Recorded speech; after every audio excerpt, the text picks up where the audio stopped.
Tänases trennis harjutame kõigepealt painduvus. Kokku tuleb 7 harjutust. Need ei ole nii rasked nagu viimati. Tähtis on tehnika.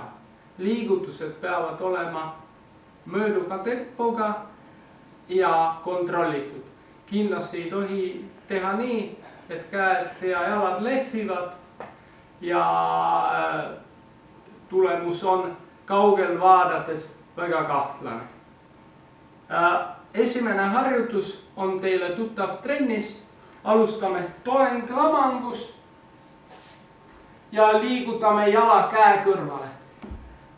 Tõstame käe üles, hoiame natuke, paneme maha. Ja siis teeme samamoodi teise jala ja käega.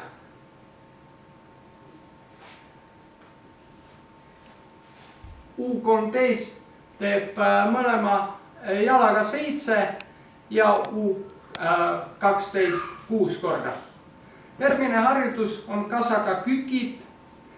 Alustame jalad hargis, üksteisest hästi kaugel. Tuleme allapoole, paneme käed ettepoole ja liigume ühes jalast teise peale.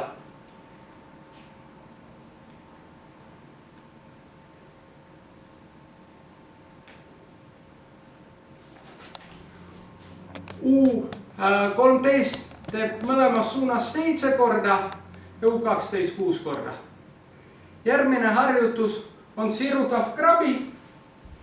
Alustame krabi asendis ja sirutame ühe käe tahapoole. Keha tuleb kaasa.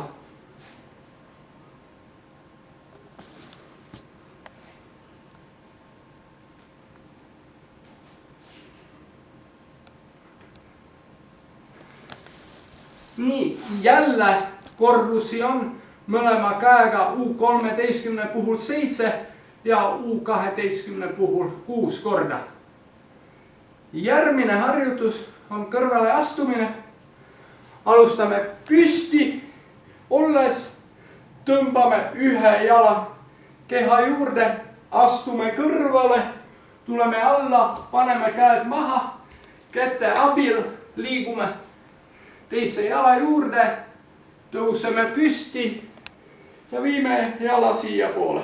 Ja nüüd teeme teise jalaga. Hop.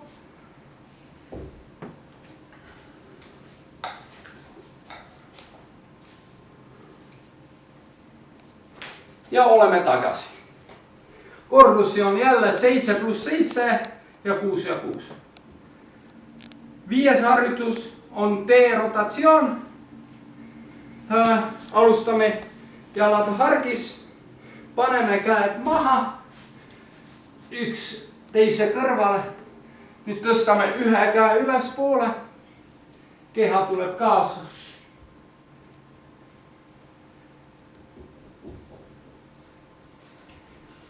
U13 teeb mõlema käega 10 ja U12 8 korda. Järgmine harjutus on kükid. Alustame hästi sügaval olles. Haarame varbast kinni ja tõuseme püsti.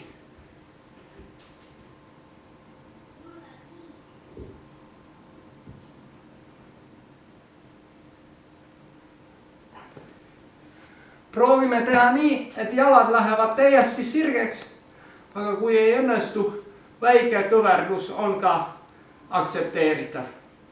Viimane harjutus on jooga käte kõverdused. Alustame toenglamangust. Nüüd tõstame puusad üles, et tekiks tagurpidi V-täht. Siis tuleme alla, teeme kükki, käte kõverdus ja tuleme tagasi. Hop.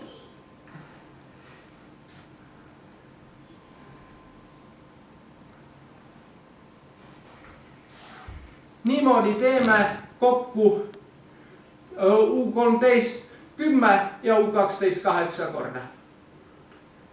Selleks on peaaegu kõik. aga teil on veel teha 2 ringi, ehk siis kokku tuleb 3 ringi. Ja kindlasti ka ärge unustage jooksutrenni. Aitäh!